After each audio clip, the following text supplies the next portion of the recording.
Just 6-volt lights. And this Jeep's still all original, even the battery. A lot of people change some to 12 volts, but this is still the old 6-volt system. Some of them came with 24 volts, but this one came with 6, and that's what we left it. It's got the headlights, and it's got your night lights that they used. And because it was in wartime, I'm gonna turn it on. I don't know if you can see it or not, but it'll be just a real small. That's the headlights. That should be the running lights, if you can pick them up.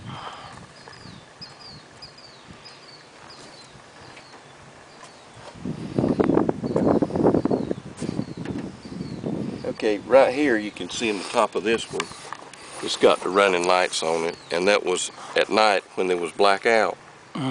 That's what they used for what little bit of light they did use.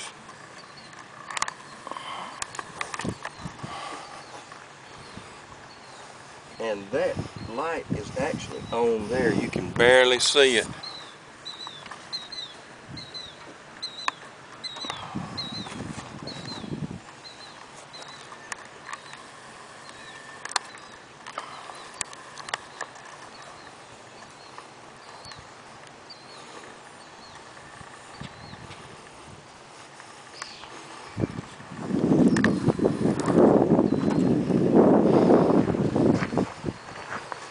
Has a shovel and an axe on it.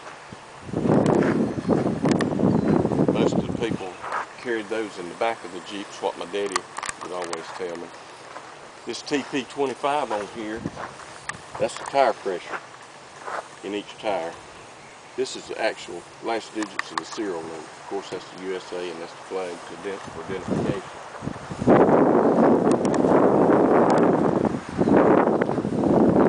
Spare gas can, the one tail light it had, and the plug, the trailer plug, for if they had a trailer, and they'd plug it in there for the tail lights on the trailer, which was also very big. Trailer hitch.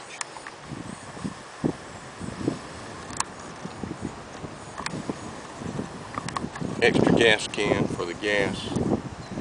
That's the one thing about the Jeep too, you had to be concerned about. You're sitting right on top of the gas tank. The gas tank is right under you. So, you know, you'd always think about that. That's what my daddy told me now. I wasn't in World War II, that's what he told me. This is toolboxes where they keep their gloves or their ammunition or whatever they carried in here that wouldn't go in the glove compartment. They'd put it in these tool compartments. Of course, the catch handle.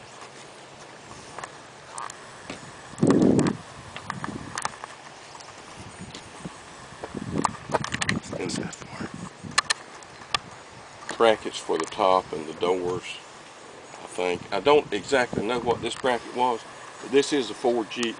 And one way you can tell a Ford Jeep, the different pieces of hardware will have an emblem of an F on it. Somewhere it'll have a Ford emblem, like right here, and other places the emblem might even be upside down as it is here.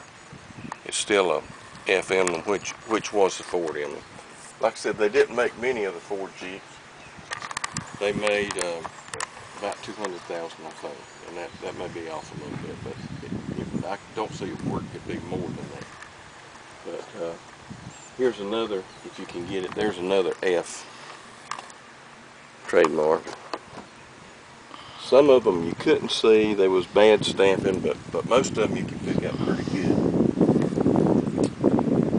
It also had the 4-wheel drive,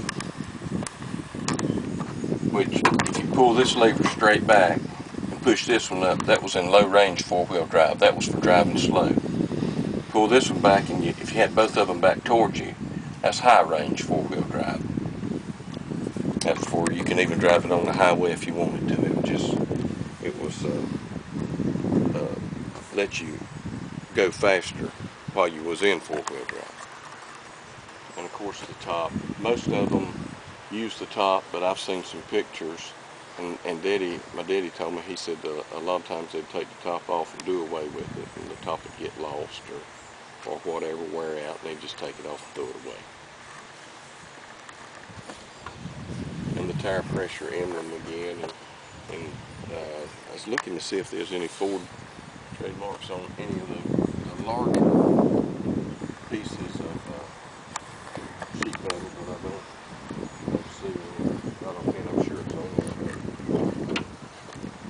Under the hood it had a 4-banger flathead F-style engine.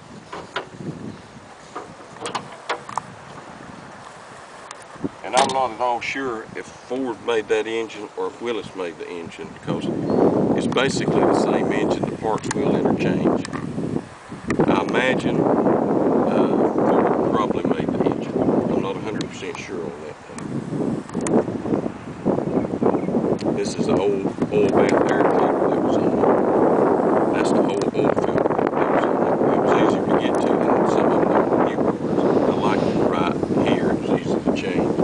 And this is your fuel filter here. Your voltage regulator. Your generator. They didn't have alternators back then. They had generators. The starter, distributor, and the coil.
Here's another F, which signifies that Ford did make it. On this guard right here, actually the headlight guard, or the emergency light guard. And this is the hood catches, holds the hood down. And this actually was probably, I don't know what this extra catch was. I guess it was when maybe the windshield was down on the hood. Maybe this hooks to the windshield to hold it down, where you can drive it down the road with it. And I would imagine that's what it is. I don't know for sure.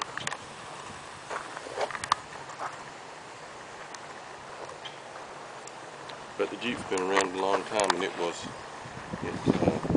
very important in World War II and still important today. They're still using Jeeps today, even in as they fight today in Afghanistan. And my name's Butch Pressler. And your father's name? My father's name is Charles Pressler. He was in World War II. He was stationed in southern China, and he spent the entire war in China. He had, like I said, he had a Jeep similar to this. It was a Willis Jeep, and he also had an Indian motorcycle that he used, and a Thompson 45 caliber submachine gun, and that's just about all he had. His uniforms, I think, run out on him before the end of World War II. He said at the end of the war he was actually wearing uniforms that was Chinese issue, but he was just out. But he stayed in China, and he didn't actually get hurt or anything in World War II. He didn't get shot, but he did. He had a small section. He was sick his entire life from what he got in World War II. He died in 2006, October 2006. But he never complained about it. And he didn't talk about World War II too much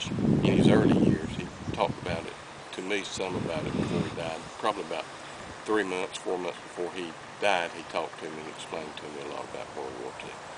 And I've still got some of his